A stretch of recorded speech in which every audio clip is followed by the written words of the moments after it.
Welcome to the First Team College Football Recruiting Show with former NFL QB Matt Sims, Irish Breakdown Recruiting Analyst Ryan Roberts, and former college long snapper Joe DeLeone. It's another episode of the First Team College Football Recruiting Show where we catch you up on all the future stars at the next level for your favorite program. I'm Joe DeLeone, joined by former NFL QB and also founder of Sims Complete QB, Matt Sims. Joining us as well is Irish Breakdown Recruiting Coordinator Ryan Roberts. Now, we've done so many different position groups thus far.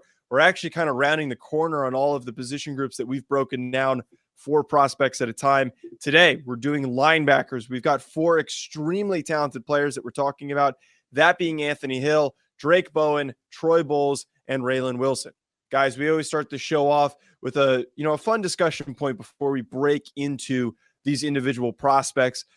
When we're talking about linebackers, besides, and I know all these guys had this on their highlight tapes, back-breaking hits, just totally smacking dudes. It seems like it's like a prerequisite for a linebacker highlight tape is make sure you have as many big hits on the highlight tape as possible. But if we're talking about traits, though, what are some of the things that we're looking for in the top linebacker prospects?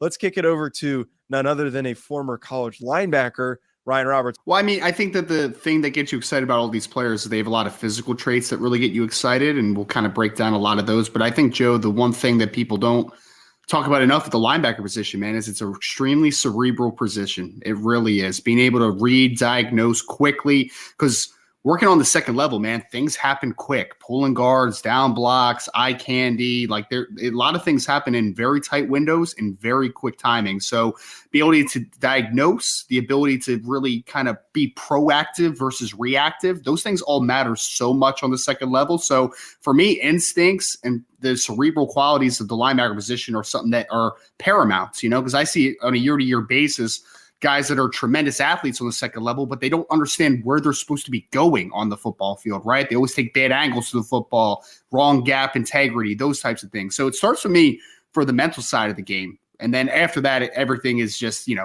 bonuses are the quick twitch ability to, trigger and then change direction in a good capacity. Coming to balance in the run game is a big thing for me, right? Like, I mean, you noticed on the film, there's some massive hits, and it is a talent for players to be able to come to balance as a tackler and deliver nice blows and to be a solid wrap-up tackler and deliver those type of shots in tight spaces as well. So I think balance is a key thing of linebacker play. I think quick twitch muscles are a big thing. And then angles are like the biggest thing. That comes back to the diagnostic ability, taking proper angles of attack, not attacking where a player is, but where a player is going. There's a lot that goes into linebacker play, which is why it's my favorite position to evaluate. I think that there's a lot of things that people miss when evaluating linebackers correctly. And I think Ryan, you're all over it. And the cool thing is that it is the quarterback of the defensive side of the football.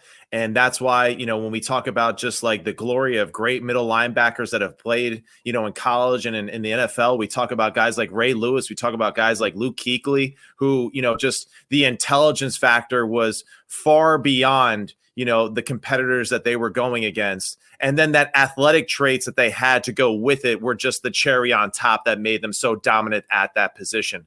Everyone always says, and my brother tells a great story about Ray Lewis, how he's lining up for the Tampa Bay Buccaneers, gets to the line of scrimmage, and Ray Lewis literally just said, hey, like the play is going here, so-and-so's doing this.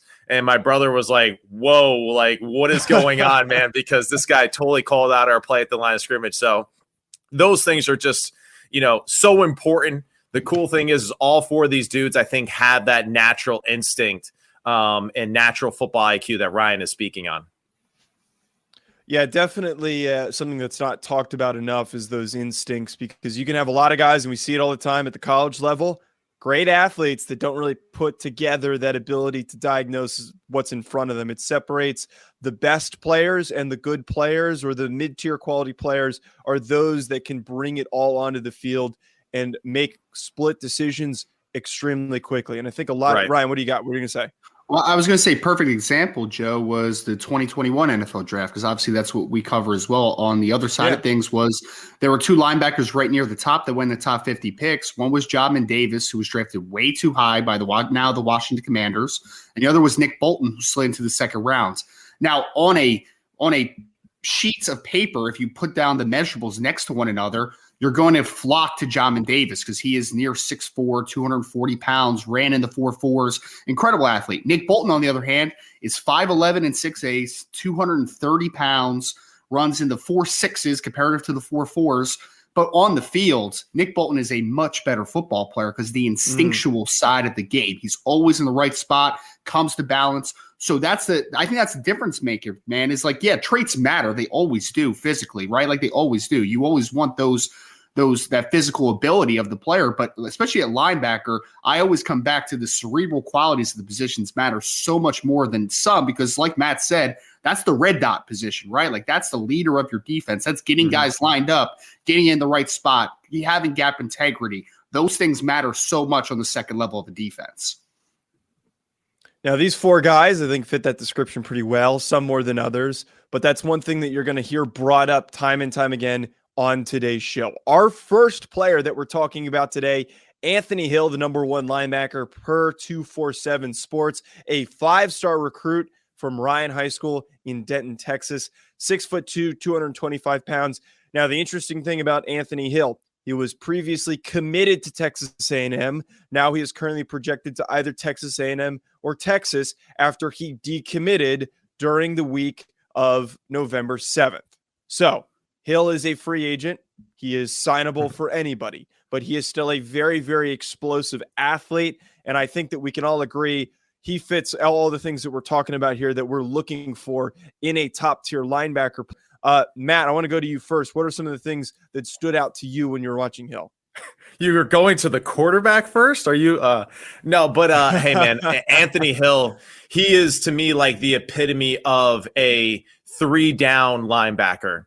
You know, first and second down versus a run offense or something like that. Like he is a guy that's going to get downhill. He's going to shed blocks. He's going to be aggressive, and he is going to get to the ball carrier. I also think that he has enough ability and length and speed to where he's going to be that guy that stays on the field in third down situations in that nickel package, right? He is just like, my first note that I took was just holy shnikes, Tommy boy, because some of the hits and the way that he looks on the field is just the epitome of what you want at that position. He's got the intimidation factor for sure. He's got the size, he's got the strength, he's got the speed, and just like Ryan said earlier, has just those natural instincts of dissecting plays extremely quickly in the backfield. You know, one of my favorite plays too, like, you know, just the fact that he just constantly showed off closing speed on ball carriers and people scrambling in the pocket. That is just something to me at the next level is highly important. Was extremely impressed with Anthony Hill and his ability. I think a few of these players, guys, we're going to talk about, you know, are they a will linebacker on the next level? Are they a Mike? Can they play in space a little bit? There's no question where Anthony Hill's playing, man. Like, this is a true Mike downhill football player. He's a striker, right? Like, he's the intimidation factor, to your point, Matt. Like, this is the guy that sets a tone of your defense getting downhill and then just striking. Because the one thing that I love about Anthony Hill's game is that he's very confident in his athleticism, right? You see that. He's very patient. He doesn't really take eye candy much. He kind of just, you know, stays square to the line of scrimmage and just, you know, remains patient to attack downhill. And when he gets downhill, man, he is a heat-seeking missile, comes to balance incredibly well, and delivers knockout blows as a tackler. Like, that's my biggest thing, is that this is a true Mike. This is a guy that has I'm surprised that he's only listed at 6'2", 225. So I saw him on film. I'm like, oh, buddy. Oh, man, he looks bigger. I'm like, oh, geez. No doubt. Like, if you would have told me he was 6'3", near 240, I would have been like, yep, makes sense. Like, he's looks like that type of guy. Like, he's the guy, though, red dot on defense, intimidator. That's that guy on the defense, Joe. He's going to intimidate a lot of dudes. And how about the rep at running back where he sprints and runs for like a 65-yard touchdown? And it's not like there's a big man running with the football. Like, he's accelerating past everybody on the field. Like, he was displaying that 40 ability that he has, which is listed at a 4.65, the game speed is definitely a 4.65, and that's what's always important. And, one thing that I really enjoyed too, there was a play in his highlights that he showed where the quarterback was in shotgun, slowly crept to the line of scrimmage, was about to run a quarterback sneak. Love the fact that he reacted immediately to that, understood that the quarterback was trying to be sneaky and was able to tackle him for a loss in that situation. And that's, again, something where, like, I'm sure at the high school level, they didn't review that as like something, hey, be ready for this play. He just knew that was coming, reacted, and made the play. And those are the things that you just are so important for that position. Yeah, I think the intimidation factor, though, is a perfect summation of who he is. He didn't have to cherry pick any of those tackles that he put in there. He didn't have to like dig for and line up his big hits. Those are all over his tape. Those are every single game, it seems like, the hits that he's laying on these guys. The other thing that needs to be brought up when we're talking about Hill, the guy is really good at turning the football over. There are a lot of plays that were on his tape where he comes in and he's got one of the most aggressive rips I have seen from a high school linebacker or a young freshman linebacker.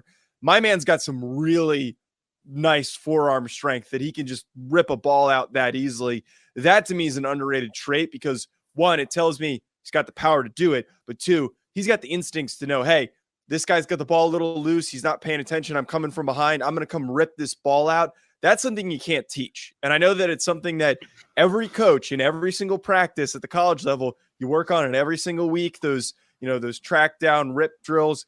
But at a certain point, if the guy doesn't just do it naturally, it's something that might not necessarily come to fruition on the field. Hill absolutely does that.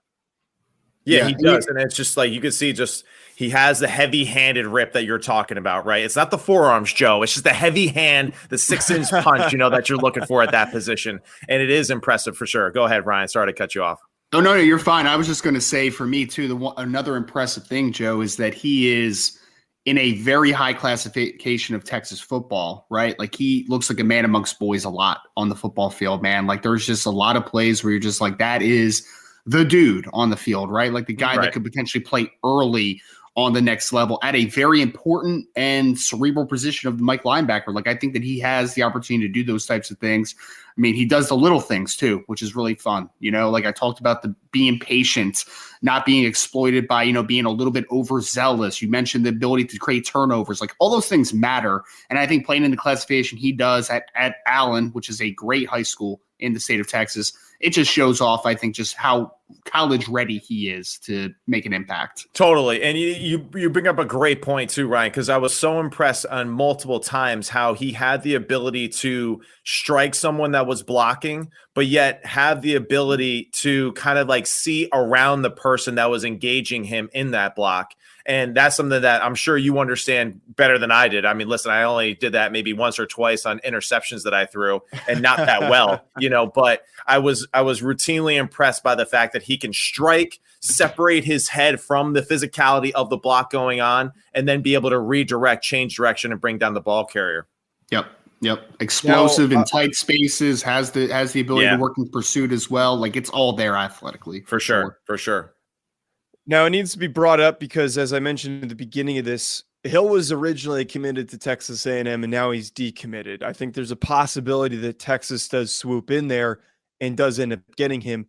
This has less to do with Hill and more to do with the issues going on with Texas A&M's recruiting. So do we think that just based on what we think is going on with Texas A&M and some of the likely decommitments, the guys entering the transfer portal, the lack of results on the field, that Hill might not end up being an Aggie after this decommitment, even though he is highly projected to go to Texas A&M? I think it seems unlikely that he ends up going there if he took the time to announce a decommitment at this point in time in his process.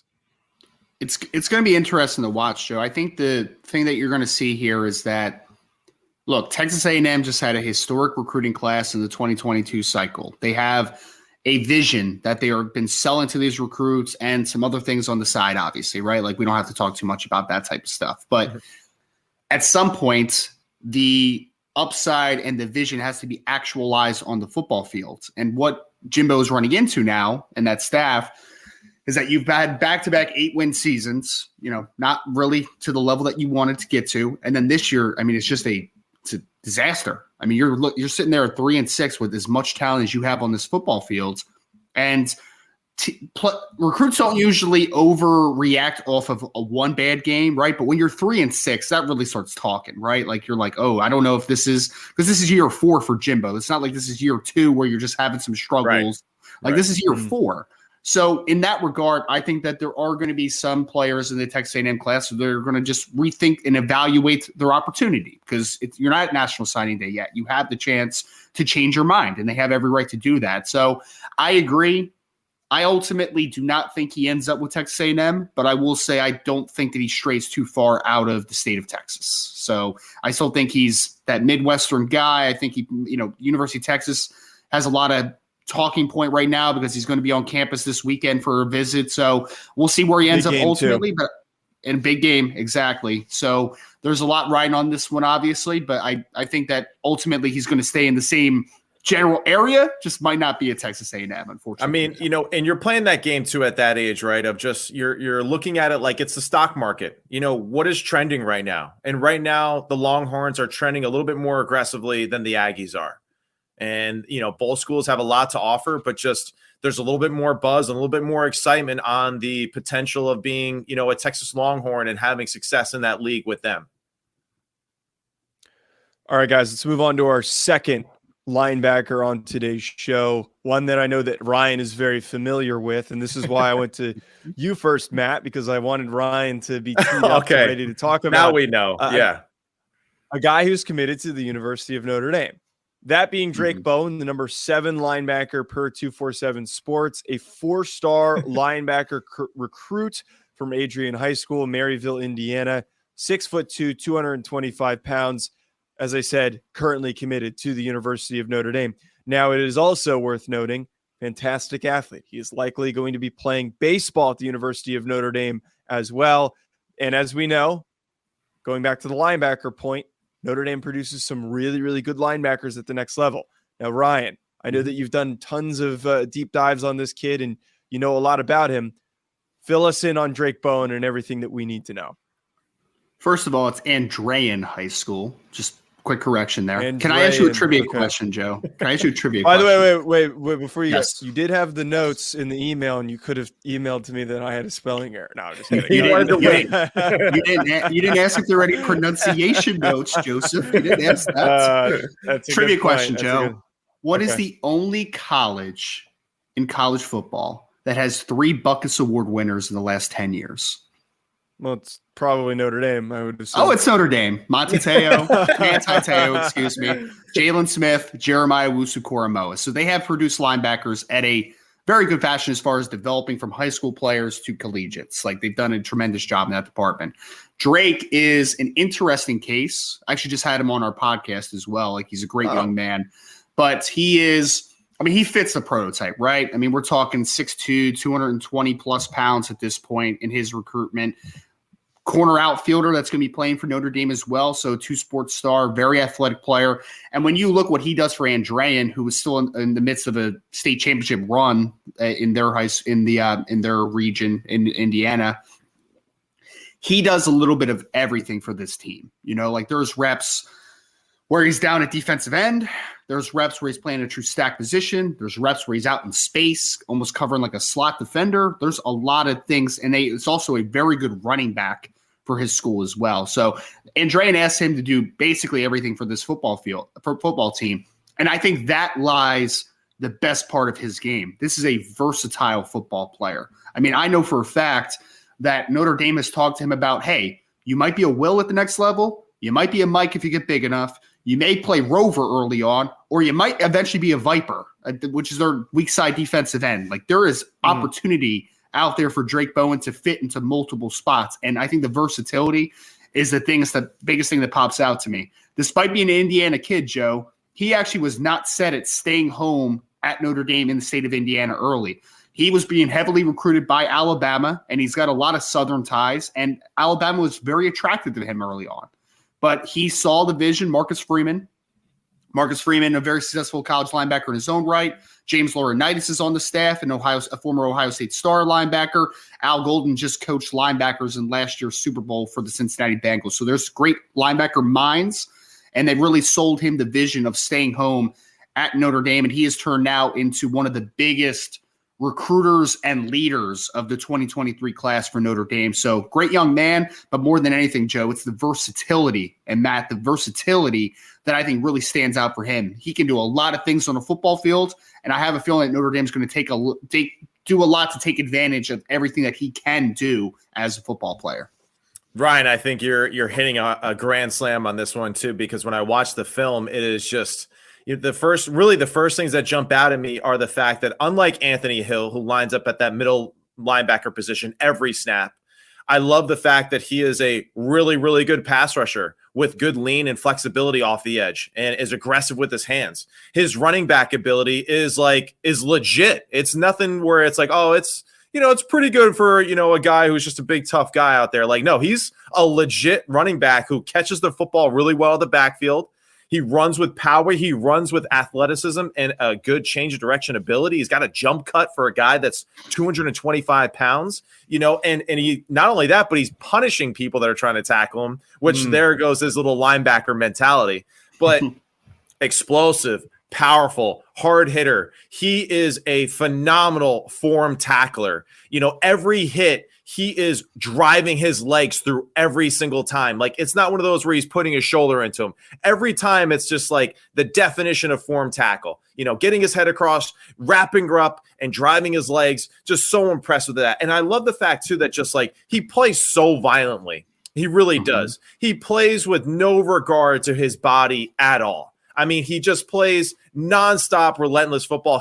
We've said relentless for the few players this show that we've done here together, and now our 9th episode. But he is probably the most relentless football player I've seen on film. And the thing is, what's cool is doubles, plays all 3 phases of football: kickoff, offense, defense. So clearly, the dude is in great shape, and we know Joe loves the special teams. And yes. I was a huge fan of him. I really am. I was super, super impressed with Drayk Bowen and his ability. And I do think that he's one of those guys that can play all 3 of those positions. And my one thing is, like, in this day and age, I don't know if he has to necessarily get that much bigger to be a middle linebacker, just because of this modern age that we're in of just like these aggressive RPO passing games. So he might be one of those guys that has to kind of fight not getting too big, when he gets to that Division I level. Well, and an interesting conversation that they've had behind the scenes, Matt, is actually he's a baseball player too. He's going to play baseball at Notre Dame, so he probably won't get a ton bigger. Like the off-season training, and most baseball players don't want to get too bulky, right? Like that decreases flexibility, ability to track a ball in the outfield, ability to swing the bat, all that type of stuff, right? So that he might only be 225 pounds at the most. But to your point, with how the NFL has changed, right now the starting linebacker for Notre Dame at Mike is 6'1", 230 pounds. So, right, like the game is getting smaller, to your point. So this kid might be the playmaking Mike at the next level. He might be a playmaking Will. He may be able to just keep the weight down and play Rover. Like, it doesn't matter. I think the versatility, again, is the biggest sell for me on this one. Yeah, and that versatility is huge. One thing that comes to a full head here when you're talking about him that shows up on tape, we're talking about how he plays defensive end and he comes off the edge. I think that has really helped him develop a nice stack and shed ability to understand how to disengage with blocks. Like, that's what I love seeing, guys that are just so good that high school defensive coordinators say, we're going to move you around. And then when you get to the next level, it makes things so much easier for your coaches to say, we're going to try you out. We're going to use you in multiple spots, but your skills are refined to do a lot of different things. And that's what's going to make him dangerous, playing in a defense that has shown a lot of creativity at Notre Dame. And heck, maybe, and I don't think this is too out of a take, maybe he's the next Jeff Samardzija for Notre Dame that has just a really, really good career at both sports. Or Pat Connaughton. That's another one, even though he didn't play football, he played basketball. But heck, he's in great company, and he could be that next guy. Even Torrey Hunter Jr. was another player, Joe, that was a wide receiver for Notre Dame, but ended up playing minor league baseball, right? Like there's been those guys at Notre Dame that have played multiple sports and have done a good job at it, right? So it's big time. And I think that, for me, he'll be ready to play at Notre Dame if they need him. I don't know if they'll need him at linebacker as a freshman, but Matt, is there any question that this kid's going to be like a core team special teamer as a true freshman? I don't think there's any doubt. Wedge breaker, put him out there. I mean, he is, he's just, what you're getting is you're getting a great football player at the end of the day. And I think he's one of those guys too, where if you're like, you know what, we want you to play fullback in short yardage positions. He's one of those guys that you could throw him in there and you could feel confident to throw him a football on a 4th and 1, at the goal line, and for him to be a dual sport athlete, for him to go to Notre Dame and play baseball, like that just tells you too, that the kid has some superior, like hand-eye coordination. Baseball, it's like that is just the epitome of just like athleticism as far as dissecting information with your brain and your hand-eye and all that being coordinated. So clearly this guy has some really cool attributes that he's going to be able to take advantage of at that next level. And to that point, to wrap up Bowen, Notre Dame has had really good special teams this season. I don't see a reason why he's not put into special teams. I think he's the perfect, like I was just saying, wedge breaker, headhunter on kickoff, either one of those spots. You put him at guard on punt. I'm putting him on punt return. I'm sending him right at the shield. Even kick return, he's a guy that you could put in that second row and say, yeah, don't worry about it. If it's kicked to you, go ahead and return it, because again, absolutely. He's just a natural athlete that way, and he kind of reminded me slightly of a kid that I played against in high school, Brian Cushing, with his ability to do a little of everything. Wow. Casually just throws out that you played against Brian Cushing. Listen, it wasn't, I wasn't doing much because he was ripping my head off most of the time, his senior year. What high school was he at? He's a Bergen Catholic guy. I completely Matt, was he as crazy in high school as he was in the NFL? Yes, sir. Correct. Love it. No, but Brian's a good dude. I obviously hated him at the time in high school, but got to know him after, and he's a great dude, and he's that guy that you don't want to play against, but if he's on your team, you're like, that's our guy, and Joe, he was one of those rare USC players that I absolutely loved with how he played football, man. Like, you guys remember when he was with the Texans and he took off his head and just started headbutting that one offensive lineman? Like, it's a bad dude, man. I'm not messing with that guy. For sure. But I feel like, Drayk has some of that to him a little bit, with the way that he plays. And just that versatility again to kind of do a little bit of everything, and that's what I was so impressed. Now our next linebacker is a very different mold, even though he's actually listed as a bigger size than Bowen. That being Troy Bowles, the number 4 linebacker per 247 Sports, 4-star recruit from Jesuit High School in Tampa, Florida. He's currently committed to the University of Georgia, 6'2", 235. Now, if you're wondering, this guy is in Tampa, Florida. His last name is Bowles. Yes, folks, you put one and one together. This is Todd Bowles' son that is committed to the University of Georgia. Guys, again, very different than the first 2 players we've talked about. I just want to open this up with this when we kick it over to you, Matt, to start talking about Bowles. The coverage skills on this kid are fantastic. There are so few. This is so rare to see a high school athlete that can cover this well, this early on passing downs. And I think that is the main thing that we should be discussing with Bowles, because he can play that Tay Crowder type role in Kirby Smart's defense if he translates the things that he's done so far at his time in high school. Yeah, that's really the first thing that I noticed, right, was you go back to that junior film and he's playing a little bit more of that outside linebacker, nickel linebacker position. Fast forward now to his senior year, and he is primarily a safety for his team. And I just was amazed by the fact that, he's lightning fast, hard hitter, explosive closing speed, and then just the awareness of obviously too, just being able to play the passer the way that he does and to be as comfortable in space as he is. And you really see the natural ability too of just catching the football and playing coverage and attacking the football from the defense perspective, where most of the time you put those guys on defense because they can't catch it worth a crap. In his case, he is the exact opposite. I feel like he's extremely confident in that. The other aspect too, which I know, Joe, that you'll love the fact that he is blocking punts and picking them up and returning them for a touchdown. And also, too, just his change of direction and his hustle is really something to be excited about, too. Whereas, like Georgia, I'm sure they're going to find a lot of fun ways to use this guy to their benefit as a potential safety that's bigger and stronger in short yardage or third down situations, or as a true outside linebacker that can run sideline to sideline and just be that imposing threat for you.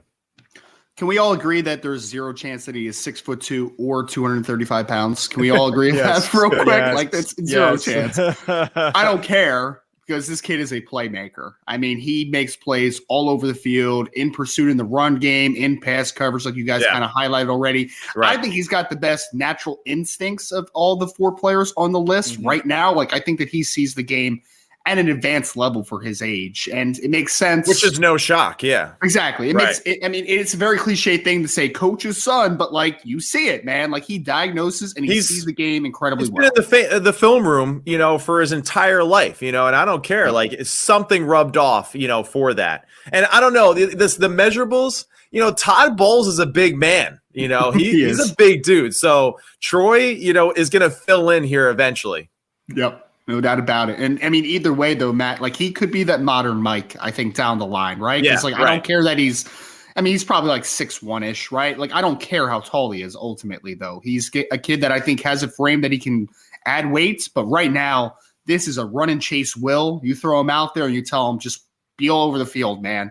Make your reads, play in pursuits, play the passing game, do all those types of things. Because I think this kid can play pretty early, Joe, because I think that he has tremendous instincts, and he's a playmaker, man. And sometimes it's hard to quantify what exactly that means. It means that he's around the football because he just has a natural instinct to see the game at an advanced level. That's what I see in Troy Bowles right now. And you see it really in his junior tape a lot, where he's a little bit closer to the line of scrimmage. I was very impressed with his ability at the line of scrimmage when he's in one-on-one situations with tackles that are bigger than him, where he did have the ability to separate in a physical aspect, but also too just the speed to run around them when he had to. And that's where, to me, just like, again, that versatility, he's lightning fast to the football, good at the line of scrimmage, so there's a lot of, and I even wrote in my notes, just like you said, that just new age linebacker. Like this is what you want. He's not necessarily like a Mike or a Will. It's like, hey man, he's a really good football player, and we're just listening about the linebacker position on this down because we had to,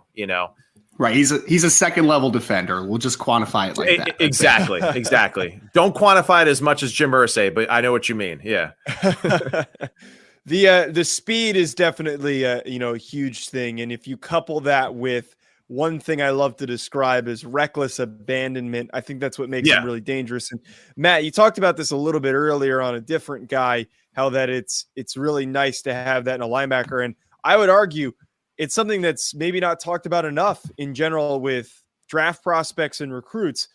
Guys that are willing to throw themselves at plays full speed, 100 miles an hour to make the play. Not putting themselves in a position to get themselves hurt, but they're going a million miles an hour because they want to make the play as quickly as possible. They want to get a tackle for loss. They want to get a sack. They want to get the big hit. I think that Bowles, he really plays to that description where he is just so reckless, so aggressive, so violent in his movements. And there was one play in particular where he took on a block from like a running back or something. I forget it. I couldn't see exactly what player it was on the field. And he just goes full speed, shoulder in, pops the blocker, makes the tackle. That is what I mean by reckless abandonment. And that blocker wanted nothing. He wanted nothing to do with it. No smoke. Just kill it. At the last second, he was like, I don't really want to be at this party, and, Bowles is like, don't worry, you're out of here. But I totally agree. And the thing is, it's kind of like a weird thing for me to say, like, and it probably won't make sense to some people, but like guys like Drake and guys like Troy, they play, so hard and so aggressive. They're actually they're least likely to get hurt because they're just playing that aggressively. It's like the guys who are a little just a little timid from time to time. They're the ones that actually, kind of fall into getting injured more often than not. So that's where, like, with Troy, like, you could just see the IQ, how comfortable he is in multiple situations at multiple positions. That's where it's just, man, like, again, for Georgia, you're just getting a great football player, and you have a lot of leeway in finding ways to get him acclimated into that next level, and including, just like we talked about with Drayk, with special teams. I mean, this guy has the explosiveness at the line of scrimmage to be a great, punt blocker for them at that next level, to cover kicks, which everyone always kind of glosses over. And I think we do a great job of covering that and showing love to the special teams because we know how important that is. Joe, with the first round selection in the 2027 NFL draft, the Tampa Bay Buccaneers select Troy Bowles, linebacker, Georgia, to place for his father. You're being a little optimistic that Todd Bowles is still going to be with the Tampa Bay Buccaneers. We're just being fair. Let's just worry about this season right now, man. That's true, but nonetheless, I do believe in Todd, though. I do. I love Todd. He's a great dude, and I was fortunate enough to be coached with him for a short period of time in New York when he was with the Jets, and just class act guy that you love to play for and love to let you be a part of his team. Yeah, and his son, extremely talented, and I'm sure in probably less than 2 years, probably in a year, we'll be talking about. Who's this Bowles kid? Who's this kid that's making plays all over Georgia's defense, especially with the defensive linemen that we talked about that are going to be playing in front of him. And now in a shocking turn of events, very, very shocking turn of events on this show, we've got another top defensive player that is committed to the University of Georgia that we're talking about. Raylen Wilson, our last player on today's pod, number 2 linebacker per 247 Sports, another 4-star recruit. Lincoln High School in Tallahassee, Florida, 6'2", 213, the lightest of the group of guys that we're talking about here. Now, guys, fantastic athlete. And Ryan, I'm going to let you take it away on Wilson, but I have to bring up, we harp on special teams so much on this show because, first of all, it's important for young guys to get onto the field. It's how these guys are going to get their early contributions and get their experience. But I, as a former college special teamer, I'm going to be focused on it. But the fact that my man is a linebacker and put punt returns on his film is, first of all, hilarious and amazing. It got me so juiced up at the start of his film that he put that in there, that his team is asking him to return kicks. And I love it. I don't know how many linebackers in the country are doing that for their teams, but to start off your tape with that, it's electric. It's fantastic. Ryan, your thoughts on Wilson? Well, I mean, and he's a pretty darn good punt returner, too. I mean, I think it was the second clip of that highlight tape. He was weaving through, breaking tackles, takes one back to 6. This is an interesting football player, man. I think, like Troy Bowles that we talked about, this is a Mike linebacker a Will linebacker at the next level because he's a little bit of a smaller kid, 6'2", 213 pounds listed right now, has a frame to hold 220 plus very easily at the next level. But right now, his best part, Joe, for me is that he's a very good player in pursuits right now, right? He has a nice level of speed. He works in pursuit very well. I mean, it's one of the first plays on that tape where they are running buck sweep away from him, and he's able to track the guy all the way down to the sideline. You're like, okay, if he could work and make those types of rangy plays from the backside, that's special stuff. And then you look at his stats. I mean, I think he had 140 tackles as a junior, 17 and a half tackles for loss. Was really just a playmaker for that defense. So the lightest guy on the list, according to the measurables that are out there, he has the frame to be, again, that modern day linebacker, but he's a run and chase will. In my book, I think he's going to make a lot of plays, working in space, doing all those types of things. Very good athlete. And I think he's just a good all-around football player. Instincts are good. Athleticism is good. And I think he's going to make a lot of plays for the Georgia Bulldogs as a playmaker on that second level.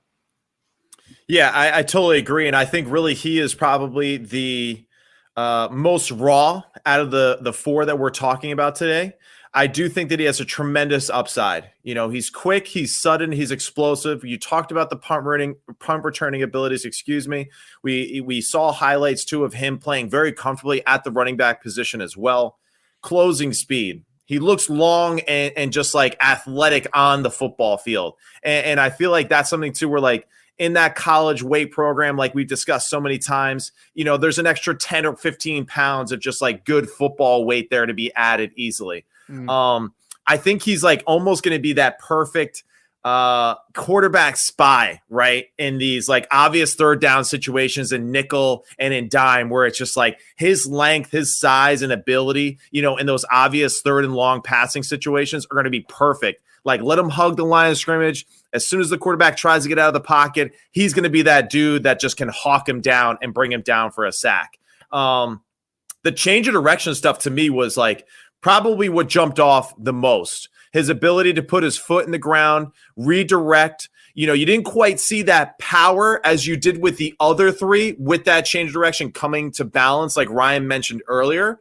But you do see at least just that foot speed and athleticism to be balanced and change direction on a dime, you know, at the size and the frame that he has.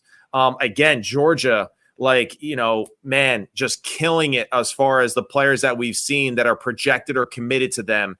And you could see why, you know, they are the best team in the country right now, because every player that we've talked about that's going to Georgia just fits the mold of being a really good football player, tough and relentless, and just has some attributes that kind of like jump off the screen.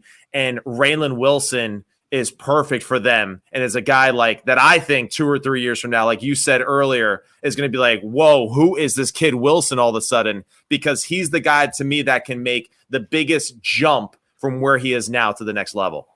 And that punt return background it's a great note to make when you talk, Matt, about the ability to change direction, right? Like The thing about punt return versus kick return is punt returners need to have that ability to make some guy miss, right? To kind of move diagonally and laterally and make those types of moves. And I think you see that in his linebacker play. He does redirect really well in space. That's why I think, again, working as that run and chase pursuit linebacker, I think that early on is going to be his best calling card. You know, can he get big enough to play more of a Mike linebacker role? I don't know, but all I know is that the work that he has in space and changing direction, I think gives him a really nice baseline to develop at the next level. And we talked about it in the pre-show too, his 100-meter, 11:19, you know, 400-meter, 50.6. I mean, that's flying, you know, and we've seen that a few other players that we've discussed in the past, like Shandavian too, as well, who had that ability in that track, you know, track star ability, you know, and to go with it, the GPA 4.1, you know, and to me, that's just, again, when we talk about at the position of linebacker, you know, 4.1 GPA, he's getting it done in the classroom, and it's going to apply to the football class as well. Good luck to teams in the SEC that are going to be facing off against this linebacking duo. In all seriousness, we talk about how Georgia reloads.